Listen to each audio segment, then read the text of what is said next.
안녕하십니까. 제 소개를 간단히 해보자면, 저는 30대의 평범한 사람입니다. 제가 오늘 글을 쓰는 이유는 제 주변에 있는 많은 분들 덕분에 제 인생이 너무나도 환하게 바뀌었기 때문입니다. 어릴 적부터 갖은 고생하며 살면서 내 인생은 언제쯤 나아질까? 대체 언제쯤 마음 편히 살 수 있을까? 생각을 많이 했습니다. 그런데 요즘에는 내가 정말 행복한 사람이라는 생각을 많이 합니다. 웃을 날이 더 많고 하루하루가 소중하고 감사하게 여겨집니다. 이렇게 제게 행복을 가져다 준 사람들을 위해서 글을 써서 사연을 보내봅니다. 이곳에 올라오는 사연을 보다 보면 어릴 적 이야기들을 많이들 하시는 걸 볼 수 있었습니다. 그런데 저는 어릴 적을 별로 떠올리고 싶지가 않습니다. 추억할 만한 거리도 없고 솔직히 그때 많이 힘들었었거든요. 세월이 흐르면 괜찮아지겠지 했지만 아니었습니다. 제게 제 과거는 숨막히고 우울하기만 한 과거였습니다. 대충만 말씀을 드리자면 저도 저지만 제 어머니가 많이 고생을 하셨습니다. 이유는 바로 제 아버지 때문이었죠. 아버지라고 입에 올리기도 힘겨울 만큼 저희에게 그 사람은 악마와도 같았습니다. 저희에게 많은 상처를 남겼고 인간 같지도 않은 행동을 했었죠. 어렸을 때는 매일 잠들기 전에 이런 생각을 했습니다. 사실은 이 모든 상황이 꿈이길, 우리 집이 평범한 집이길, 눈 뜨면 좋은 집에 다정한 아버지가 나타나길, 이런 말도 안 되는 상상을 했고, 그런 상상을 하면 괜히 진짜 그렇게 될 것 같은 들뜬 마음으로 잠들곤 했습니다. 하지만 아무리 자고 일어나도 그런 동화 같은 일은 벌어지지 않았고, 매일매일이 힘들 뿐이었습니다. 힘든 일상에서 벗어나게 된 것은 16살 때였습니다. 하루도 거르지 않고 술을 먹었던 아버지가 그렇게 좋아하는 술을 먹다가 심장마비로 돌아가셨습니다. 그때부터 어머니와 둘이 살게 되었는데 솔직하게 말하면 아버지가 돌아가신 게 충격적이고 슬프긴 했지만 뭔가 해방된 느낌이었습니다. 험한 말과 무언가 부서진 조각들로 가득 차 있던 집이 허전하기도 어색하기도 또 편안하기도 했습니다. 그리고 매일 습관처럼 고개를 숙이고 있던 어머니가 조금씩 고개를 들기 시작하셨고 어머니와 제 얼굴에는 이전에는 볼 수 없었던 미소가 피기 시작했습니다.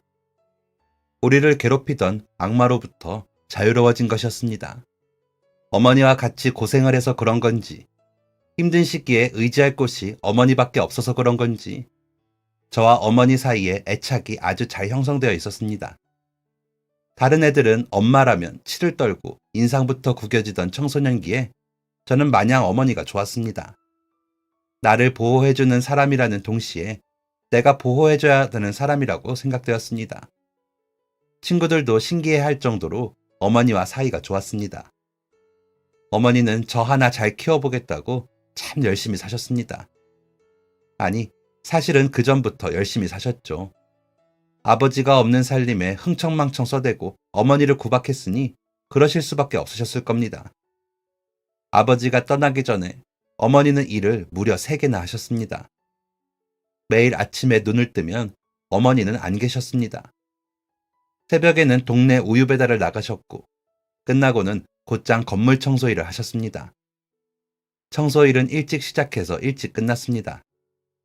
그럼 일주일에 3번 정도 어머니는 동네 미용실에 가서 손님들 머리 감기고 청소하고 보조하는 일을 하러 가셨습니다.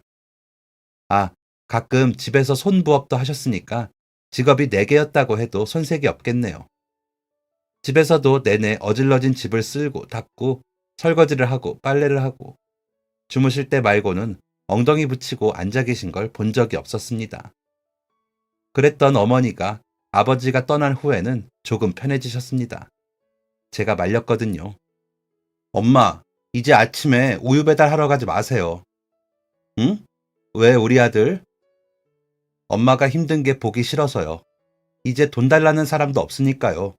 이런 말들을 하고 싶었지만 그럼 어머니가 계속 일을 나갈 것 같았습니다. 그래서 무슨 좋은 수가 없을까 하다가 생각해낸 말이 이거였습니다. 저 집에서 혼자 자는 거 무서워요. 뭐, 정말? 아니, 고등학생이나 된 애가 뭐가 무섭다고 그래? 네, 진짜 무서워요. 그리고 엄마가 차려주는 아침밥도 먹고 싶어요. 그러니까 우유 배달 가지 마세요. 네? 약간 뚱딴지 같은 거짓말이었지만 어머니는 믿으셨습니다. 그래서 우유 배달을 가지 않게 되셨죠. 청소 일도 안 하셨으면 했습니다. 어머니가 락스 냄새 계속 맡는 것도 힘들어 하셨고 청소 일을 오래 해서 그런지 허리도 안 좋으셨거든요. 하지만 그건 마땅히 말릴 핑계도 생각나지 않고 같이 일을 하시는 어머니 친구분과 재밌게 잘 지내시는 것 같아서 그냥 가만히 있기로 했습니다. 그리고 제가 가만히 있을 수밖에 없던 더 큰 이유가 얼마 지나지 않아 생기게 되었고요. 아버지가 떠나고 6개월이 흐른 어느 날이었습니다. 어머니와 둘이 보내는 생활이 익숙해지고 편안해지고 만족스러웠습니다. 이게 보통의 삶이구나 생각했습니다. 그런데 어느 날 학교를 마치고 집에 갔는데 제가 꿈을 꾸고 있는 줄 알았습니다. 소름 끼치게 익숙한 집안의 풍경이었습니다. 험한 말이 날아다니고 여기저기 부서진 물건들이 돌아다니는 풍경. 다시 떠올리기도 싫은 그 상황이 눈앞에 펼쳐진 것이었습니다. 손바닥에 땀이 삐질삐질 났습니다. 어디 영화에서만 봤던 검은 양복의 사람들이 저희 집을 엉망으로 만든 것이었습니다. 그들은 아버지를 찾았고 아버지가 돈을 빌려갔다고 했습니다. 태어나 한 번도 본 적 없는 어마어마하게 큰 돈이었습니다. 그 돈을 갚아야 하는 남겨진 저와 어머니였고 그때부터 다시 저희의 인생은 깜깜하고 끝이 보이지 않는 터널이었습니다. 정말 큰 돈이었습니다. 이걸 다 갚을 수나 있을까 싶을 정도로 머리도 좋지 않으면서 한 달에 얼마씩을 갚아야지 빚을 다 청산할 수 있을까 밤새 계산했습니다. 진짜 속이 꽉 막힌 것처럼 답답하더라고요. 이미 저 세상 사람인 아버지가 너무나도 원망스러웠습니다. 어머니는 다시 우유 배달을 시작하셨습니다. 어머니가 말씀은 안 하셨지만 정말 많이 힘들어 보이셨습니다. 이른 아침에 일을 나가시고 늦게까지 일을 하시니까 잠을 잘 못 주무시니 꾸벅꾸벅 조는 일도 많았습니다. 어머니에게 보탬이 되고 싶었습니다. 왜 어머니 혼자서 아등바등 하셔야 하는지 조금 억울하기도 했고요. 막 고등학생이 되었던 저는 일자리를 알아보기 시작했습니다. 17살짜리가 할 수 있는 일은 다 고만고만한 일이었습니다. 음식점에서 서빙을 한다던가, 오토바이 배달을 한다던가, 편의점에서 아르바이트를 한다던가 그 정도였죠. 저는 어머니에게 야자를 한다고 거짓말을 하고 아르바이트를 하러 다녔습니다.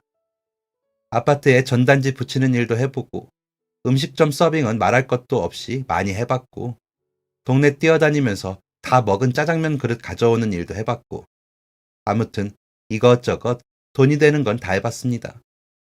그렇게 6개월을 일을 하고 모은 돈이 160만 원인가 170만 원인가 그랬습니다. 그때 당시에 꽤나 큰 돈이었습니다.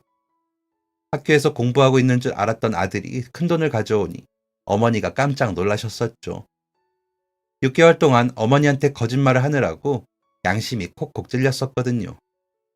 거짓말은 거짓말을 낳는다고 야간 자율학습 하나로 시작한 거짓말이 점점 부풀어 날 때마다 가슴이 조마조마했습니다. 그래서 더는 안 되겠다 싶어서 그동안 모은 돈과 함께 사실대로 고백을 한 거죠. 어머니는 한참 동안 말씀이 없으셨습니다. 속상한 것 같으면서도 화가 난 듯 하면서도 울적해 보이는 복잡 미묘한 표정이었는데 그런 표정의 어머니는 처음 보는 것이었습니다. 낯선 어머니의 모습에 괜히 긴장이 되어서 침을 꼴깍 삼켰습니다. 그래서 앞으로 공부 안 하고 계속 일을 하겠다고? 저 공부 아예 안 하는 건 아니에요, 엄마. 학교에서 수업 열심히 듣고 반에서 10등 정도는 해요. 학교 다니는데 지장 안 가게 할게요. 저 엄마 돕고 싶어요. 엄마가 혼자 힘들어 하시는 거 보기 싫어요. 다 큰 17살짜리가 울먹거리며 말하는 것을 보고 어머니는 약간 놀라신 듯 하였습니다. 어머니는 대답을 하지 않으셨습니다. 힘들었겠구나. 늦었으니 이만 자라. 이렇게 말씀하시고 방문을 닫고 나가셨습니다. 그날 어머니는 새벽 늦게까지 주무시지 못하셨습니다. 저는 계속해서 일을 했습니다. 어머니는 제게 일을 하지 말라고 하는 대신에 늦은 저녁밥을 차려주셨습니다. 하지 말라고 안 할 고집이 아니라고 생각하셨던 것 같습니다. 제가 평생 어머니 말씀에 토달지 않고 거짓말도 한 번 하지 않고 살았었거든요. 그런 애가 갑자기 그러니, 그것도 울면서 그러니 놀라시기도 이제 마음을 비우시기도 하신 것 같았습니다. 가끔 위험한 일 하지 말아라. 밥은 꼭 먹고 해라. 힘들면 언제든지 말해라. 하는 말씀 정도만 하셨습니다. 그리고 제가 일을 하는 것이 마음이 쓰이셨는지 한동안 안 하시던 손부업을 다시 시작하셨습니다. 그렇게 고등학교 시절을 아르바이트로 꽉 채워서 보냈던 것 같습니다. 그때는 방학이 너무 좋았습니다. 방학이 되면 학교에 안 가고 계속 일만 할 수 있었으니까요. 야외 공연장 같은 곳 가서 힘쓰는 일 같은 거 하면 돈도 많이 주고 공연도 볼 수 있었습니다. 그런 건 방학에만 할 수 있었던 일이라 방학 직전부터 여기저기 물어보고 다니면서 일을 하러 나가곤 했습니다. 지금 생각하면 방학에는 좀 더 놀 걸 그랬나 싶기는 하지만요. 아무튼 그렇게 학기 중이건 아니건 시간을 쪼개어 일을 했습니다. 그러면서도 학교 공부는 꽤나 열심히 했습니다. 어머니께서 강조하셨던 말씀이 학생은 공부를 해야 학생이다 라고 하셨었거든요. 매일 아르바이트 하면서 공부도 못하면 사람들이 무시할 것 같더라고요. 실제로 음식점 서빙 아르바이트 할 때 손님으로 오는 아저씨들이 꼴통이라고 하시면서 공부 못하니까 이런 거 하고 있는 거 아니냐며 무시를 했었습니다. 그래서 그런 소리 듣기 싫어서라도 공부를 열심히 했었죠. 특별히 집에서 한 건 숙제 정도이고 그냥 수업 열심히 들었습니다. 그때 한 반에서 40명 정도였던 걸로 기억을 합니다. 고등학교 막 들어가서는 성적이 그냥저냥 했는데 아르바이트 본격적으로 시작하면서 수업 시간에 더 집중하니까 성적이 오르더라고요. 시험 정말 잘 봤을 때는 반에서 2등도 해봤습니다. 딱히 대학교를 가고 싶다거나 그런 건 전혀 아니었습니다. 제 형편의 대학교는 무슨 하고 생각도 안 하고 있었죠. 그런데 고등학교 3학년 중간고사가 끝나고 담임 선생님하고 진학 문제로 면담을 하게 되었습니다. 저희 어머니도 같이요. 그때 선생님께서 그러시더라고요. 제 성적이면 4년제도 노려볼만 하더라고요. 제가 절대 싫다고 했습니다. 대학교는 무슨 대학이냐고 그냥 취업할 거라고 했죠.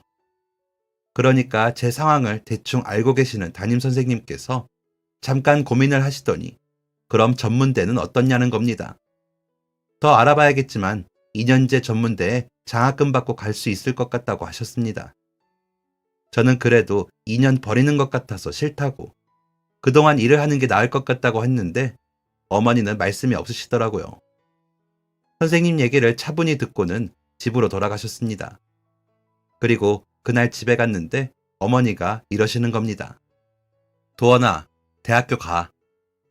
네? 선생님이 하신 말씀 때문에 그러세요? 저 정말 대학교 안 가고 싶어요. 그냥 졸업하고 취업해서 일할래요. 엄마는 말이야, 대학교에 가고 싶었어. 어릴 때도 그렇고 지금도 그게 참 아쉽더라.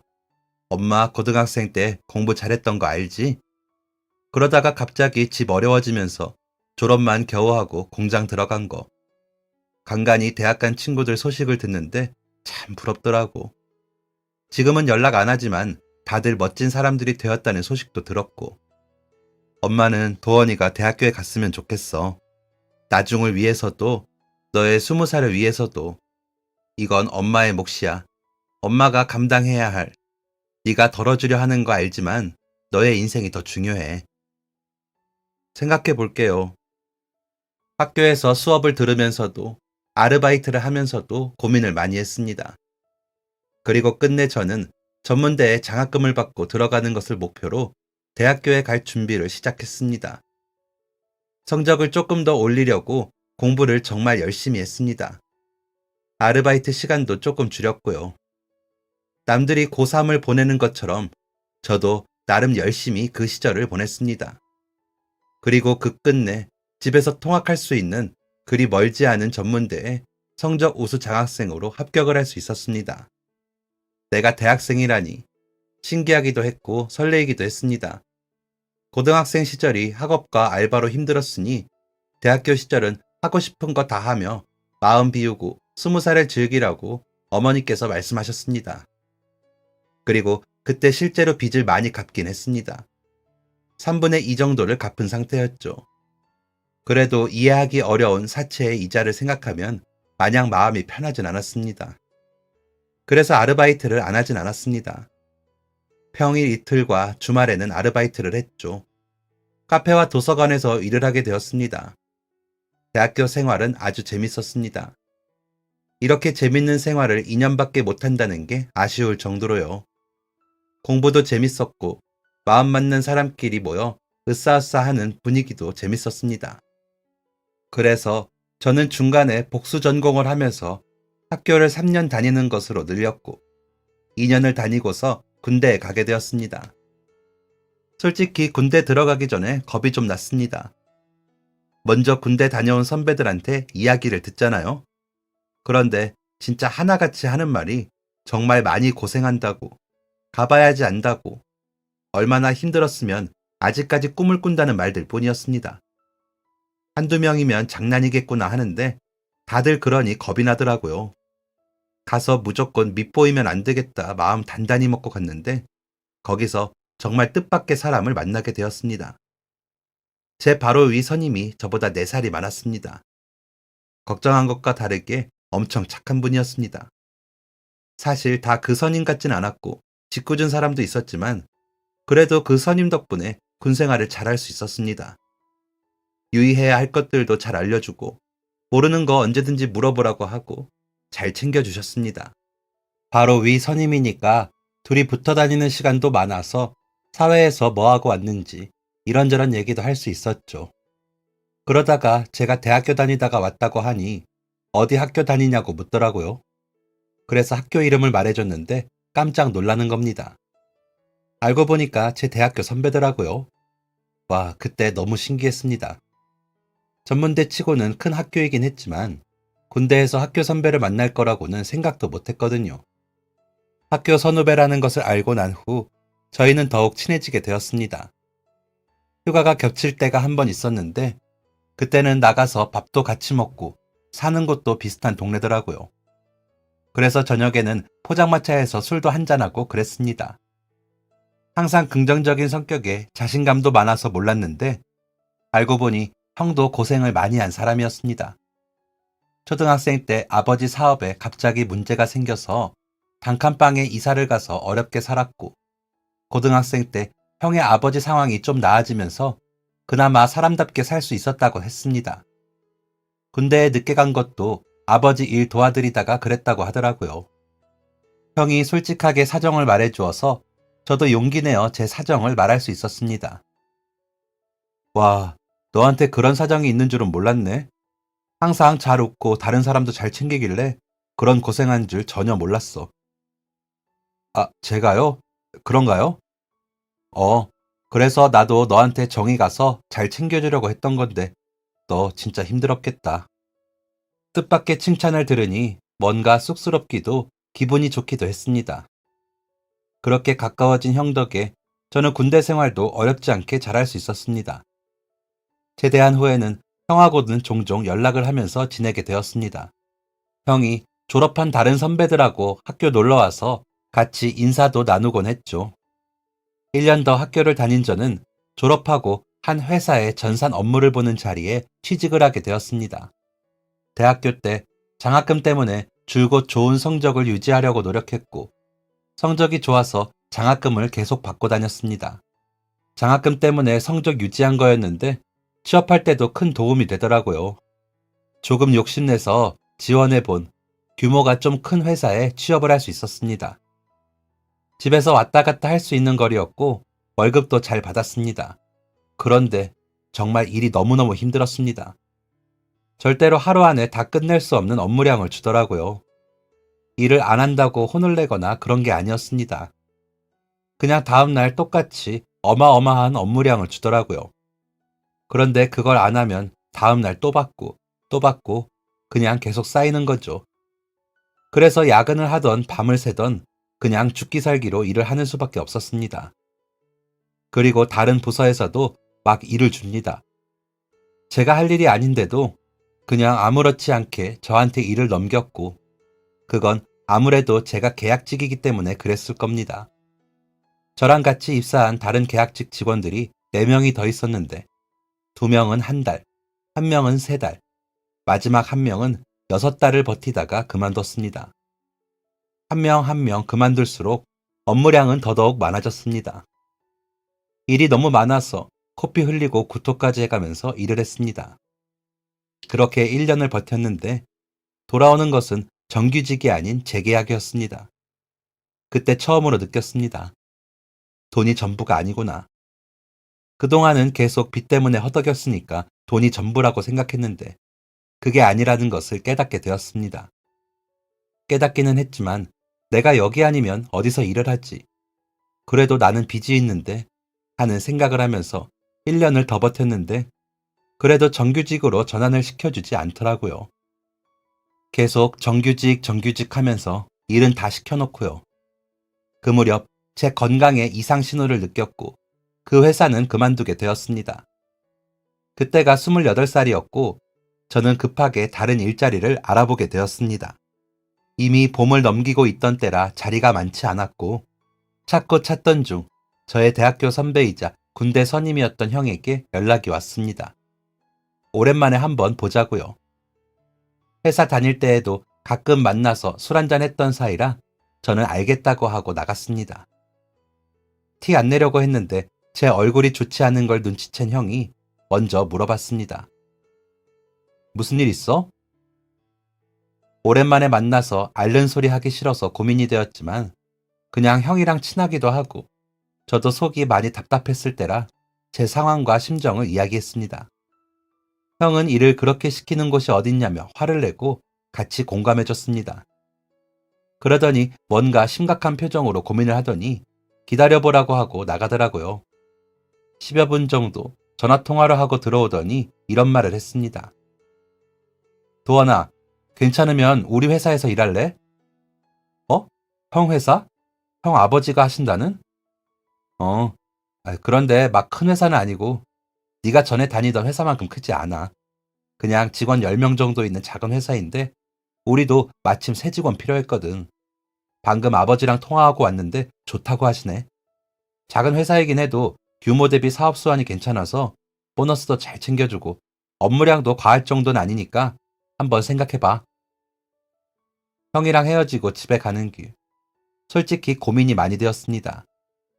지금 제 사정에 이것저것 따질 때가 아니라지만 형의 호의만큼 제가 일을 잘 못해주면 어쩌나, 기대만큼 못하면 어쩌나 걱정이 되었거든요. 전에 일했던 회사에서 자존감에 스크래치가 많이 났었던지라 많이 위축되어 있던 상태였습니다. 하지만 역시나 제 사정은 고민할 사정이 아니었습니다.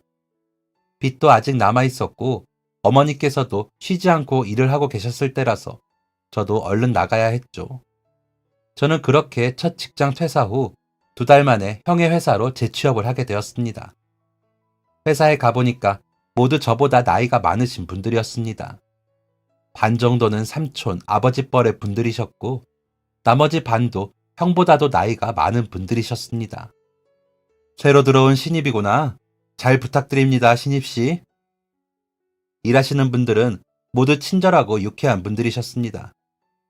다들 남자들만 있는 곳이기도 했고 직원 수가 적어서 그런지 어색함도 전혀 없고 두루두루 다 사이가 좋은 회사였습니다. 모두 친절하신 덕분에 저도 금방 적응을 할 수 있었고 막내 신입 역할을 톡톡히 해내기 위해서 열심히 일을 했습니다. 전 직장에서는 일을 아무리 많이 잘해도 구박만 받았었거든요. 못하면 못한다고 구박받고 잘하면 또 잘한다고 구박받고요. 그런데 이 회사에서는 못해도 잘해도 좋은 말만 해주셨습니다. 경쟁하는 구조도 아니었고 업무도 정확하게 분담되어 있었고요. 이런 좋은 회사에 들어올 수 있게 해준 형과 형의 아버지인 사장님에게 그저 감사할 따름이었습니다.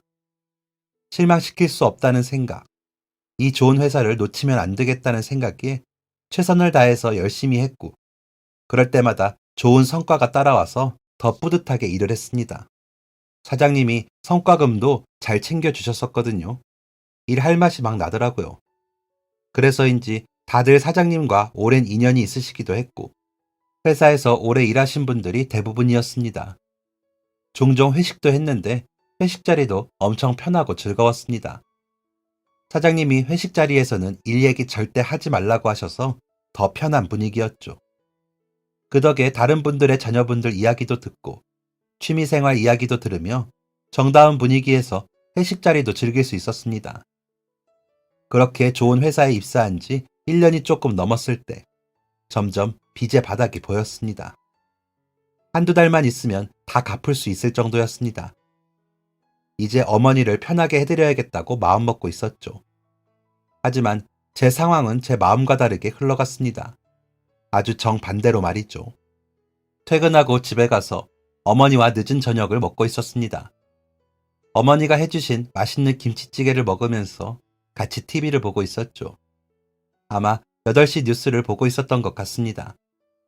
제가 뉴스를 좋아해서 한참 푹 빠져서 밥을 먹고 있는데 갑자기 그릇 떨어지는 소리가 났습니다. 고개를 돌려 어머니를 보니 어머니가 쓰러지셨더라고요. 너무 놀라서 말도 안 나왔습니다.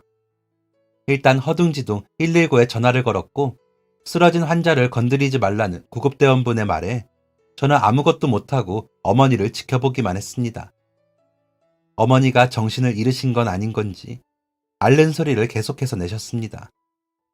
5분쯤 지나고 구급차가 도착했고 그렇게 갑자기 어머니는 병원 생활을 시작하셔야 했습니다. 어머니의 병명은 대장암이었습니다. 그것도 3기, 대장암 3기였습니다. 의사 선생님 말씀을 듣고 얼마나 울었는지 모릅니다. 모든 게 다 저 때문인 것 같은 죄책감이 들었습니다.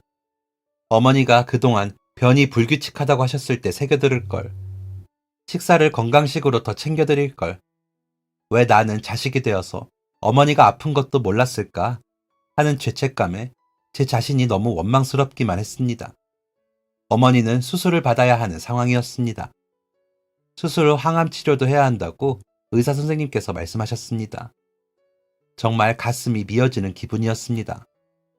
평생을 고생만 하신 우리 어머니, 이제 좀 편해지나 했는데 지방에 계시는 이모가 소식을 듣고 올라오셨습니다.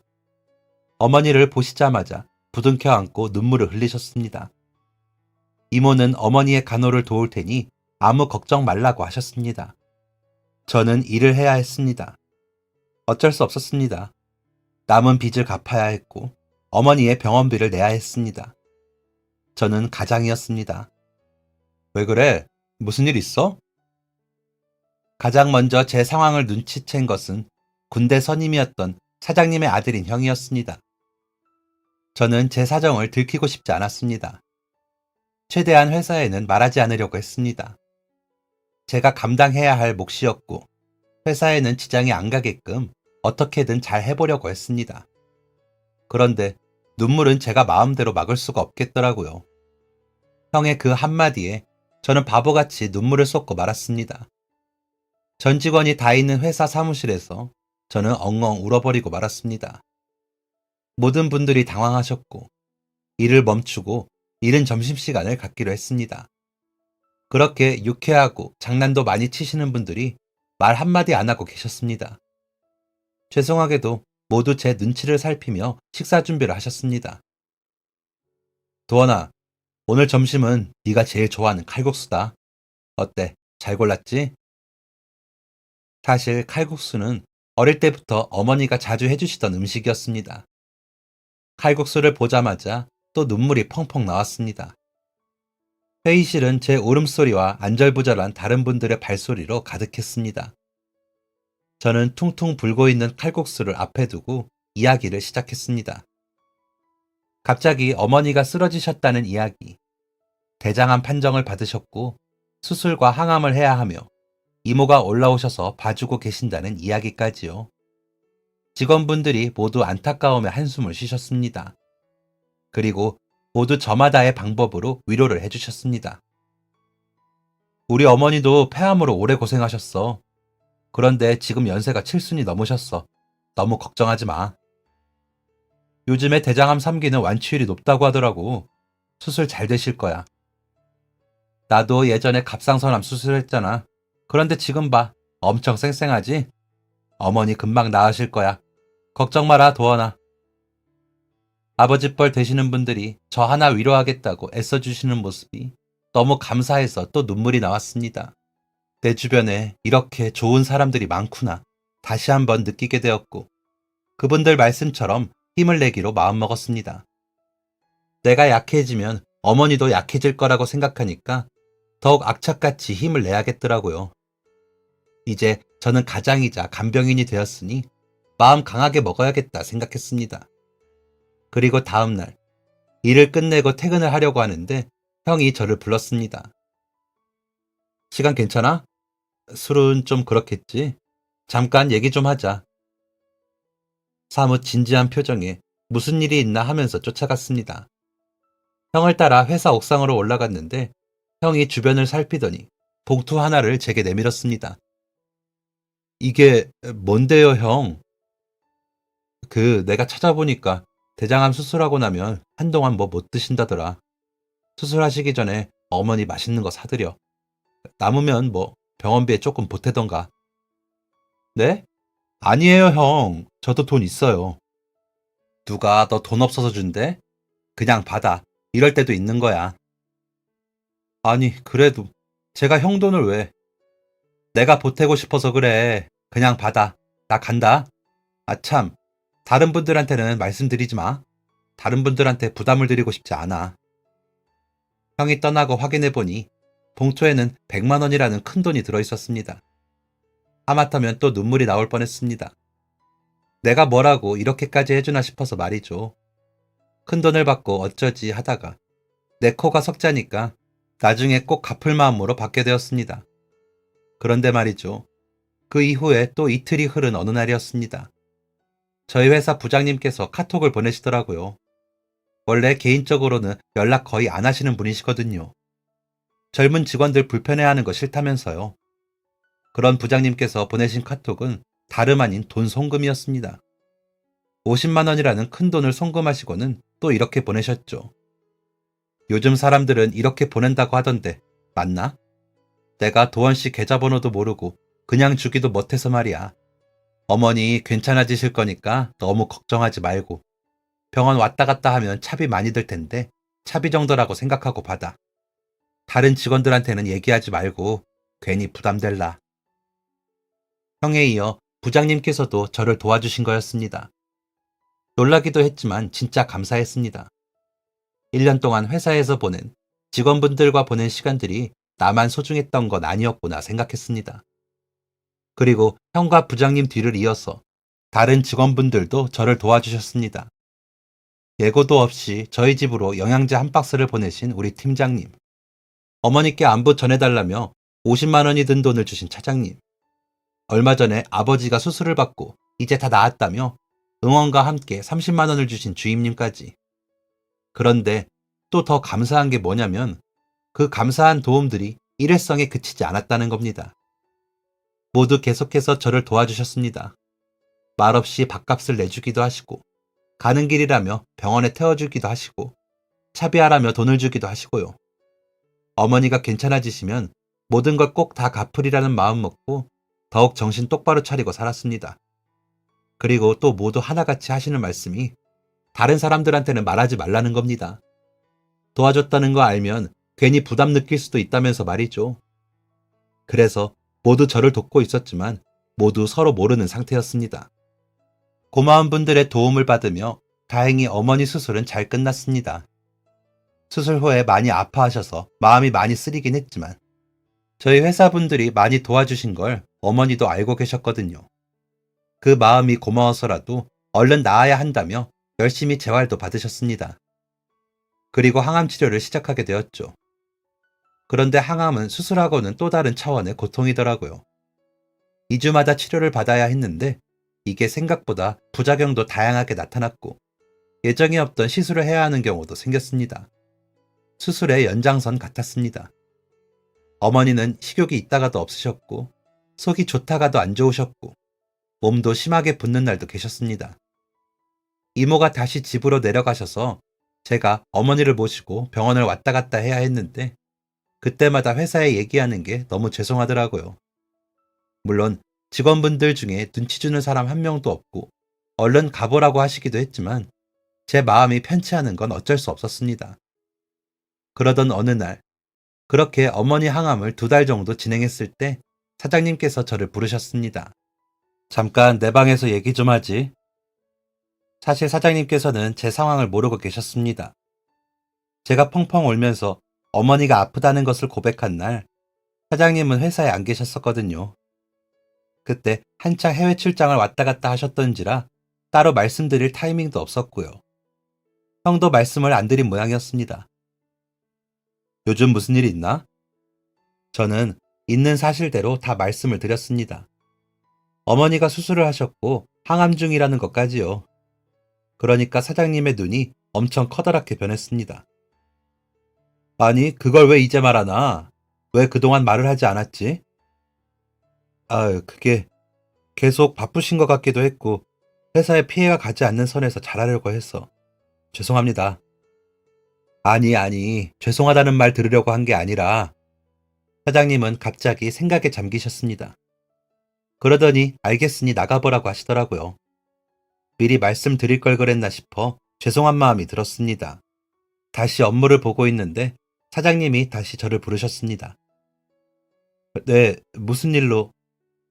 계좌 확인해보게. 내가 늦게 알아서 미안하네.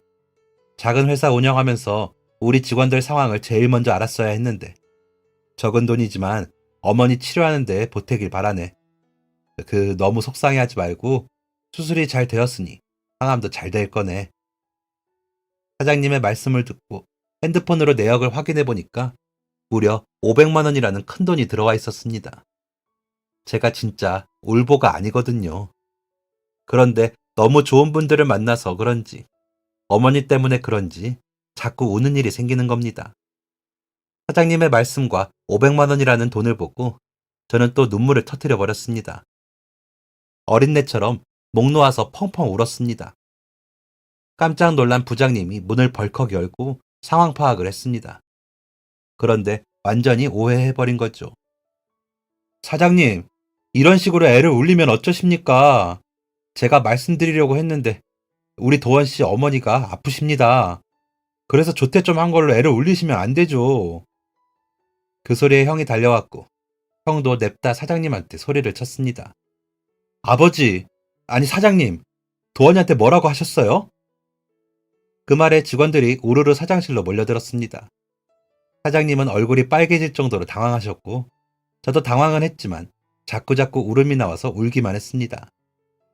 겨우겨우 울음을 그친 저는 상황을 설명했고 그제서야 모두가 이해를 했습니다.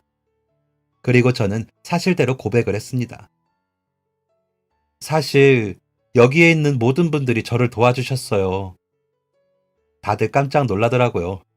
정말 서로 아무것도 모르고 있었던 눈치였습니다. 제가 어머니 아프다고 말씀드린 뒤로 정말 9명의 모든 직원분들이 저를 도와주셨습니다. 다른 직원분들한테 말하지 말라고 한 것도 모두 똑같았고요. 그런데 이제는 말해야겠어요. 정말 감사합니다. 모든 분들께 진짜 정말 너무 감사합니다. 제가 지금은 상황이 이래서 가진 것도 없고 뭐 특별할 것도 없어서 당장은 아니지만 나중에 꼭 갚겠습니다. 이 말 꼭 드리고 싶었어요. 제가 그동안 받은 거 모두 다 갚을게요. 정말로요. 제가 끝까지 울먹거리며 말하자 직원분들이 괜찮다고 뭘 갚냐며 마음 쓰지 말고 어머니 회복에만 집중하라고 위로해 주셨습니다. 감사한 제 동료이자 선배이자 형, 삼촌 같은 분들께 꼭 이 마음을 다 갚아야겠다고 다짐했습니다. 그리고 1년 반이 흘렀습니다. 어머니의 항암 치료가 끝이 났고 정말 기적처럼 정말 빠른 시간 안에 어머니는 회복을 하셨습니다. 그리고 저는 다시 회사 업무에 몰두를 할 수 있었습니다. 어머니가 아프신 동안 회사에 종종 빠지게 되니까 업무에 집중을 하기도 어려웠기도 했고 모두 저한테 부담을 안 주려고 일을 적게 시켰거든요. 그동안 배려받은 것만큼 더 열심히 일해야겠다고 마음을 먹었고 회사에서도 일하고 집에서도 일하면서 좋은 실적을 이루려고 노력했습니다. 그렇게 또 6개월이 흐른 뒤 회사에서 큰 거래처랑 일을 하고 있었는데 그게 조금 위태로운 상황이었습니다. 거래처에서 저희가 맡기에는 버겁다고 생각했는지 다른 거래처를 알아보고 있는 상황이었고요. 제가 그간 노력한 것들을 바탕으로 거래처와 미팅을 했고 뚜렷하게 눈에 보이는 성과를 선보였습니다. 그래서 반으로 줄을 뻔한, 어쩌면 따내지 못할 뻔했던 거래처와의 일을 100% 가져올 수 있게 된 것이었습니다. 그런데 그 한 거래처에서 이뤄낼 수 있는 성과가 저희 회사 하반기 실적을 모두 합친 것보다 큰 것이었습니다. 사장님께서 어떻게 이걸 따낼 수가 있냐면서 저희 회사 전 직원에게 보너스를 주셨습니다. 그러니까 직원분들이 이렇게 말씀하시더라고요. 와, 도원아, 너 그때 갚는다고 한 게 이렇게 갚는 거였어? 우리 도원이 덕에 보너스도 이렇게 많이 받아보고 고맙다, 도원아. 도원씨, 다 도원씨 덕분이야. 아, 기분이다. 오늘 회식 가시죠. 어머니 일로 회사분들의 도움을 받은 것을 이렇게 갚는 거냐며 다들 좋아하셨습니다. 그날 회식으로 사장님이 소고기를 사주셔서 아주 맛있고 배불리 먹었었네요. 제가 어려울 때 받은 진심을 갚기 위해서 진심으로 일을 하고 노력을 했던 게 좋은 성과로 돌아와 다행이고 기뻤습니다. 한 분 한 분 모두 좋은 분들이고 제 마음이 그분들께 감동으로 완전히 열려버려서 정말 진심을 다해서 일을 했거든요. 아직도 그날의 감정들이 생생한데 벌써 또 반년이 흘렀습니다. 여전히 저는 그렇게 좋은 분들과 함께 일을 하고 있습니다. 아, 아버지가 남긴 빚은 이제 모두 갚았습니다. 빚 없이 사는 기분이 어떨까 항상 궁금했는데 이제야 그 여유로운 마음을 누려봅니다. 진짜 홀가분하네요. 이제부터는 저희 어머니 고생시키지 않고 열심히 일하면서 살아보려고 합니다. 회사에서도 이제는 제가 고마운 사람이 되어서 일도 열심히 하고 다른 분들이 힘들 때 도울 수 있는 사람이 될 것입니다. 잘할 수 있을진 모르겠지만 많이 웃고 많이 노력하면 그런 날이 오겠죠. 사연을 들어주신 인생 선배님들 모두 감사하다는 말씀을 드리며 이만 글 마치겠습니다. 감사합니다. 지금까지 사연 들어주셔서 감사합니다. 사연이 재밌으셨다면 구독과 좋아요를 눌러주세요. 감사합니다. 안녕히 계세요.